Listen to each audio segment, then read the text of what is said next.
Hello! Update mga Mars! Easter Sunday nga ngayon mga Mars. Maaga kami umalis. 4:30 lang na umaga kasi sasalubong kami.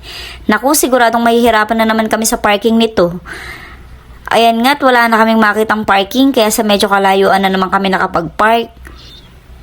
Ering at naglalakad na lang kami para umabot kami sa salubong. Ayan nga mga Mars at napakadaming tao. Hindi kami makasingit kaya sa medyo malayo kami na pwesto.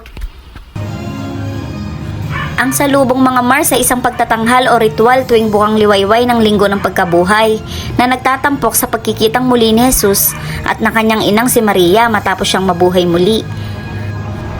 Ito mga Mars ay matagal na nating tradisyong mga Pilipino. Pagkatapos ng pagtatanghal ay nagsimba kami at nagmisa. Napakadami talagang tao. Mahirap pumasok mga Mars at napakainit daw sa loob. Kaya naglalabasan yung mga iba sa kanila. Ayan nga't nakipagsiksikan kami makarating lang sa pinto ng simbahan. Nakakataba lang ng puso na napakadami pa din talagang madasalin lalo na dito sa Baliwag. Ayan nga't ang aga-aga pero bless na bless kami. Thank you Lord. O siya, hanggang dito na lang. Salamat sa panonood mga Mars. Bye-bye!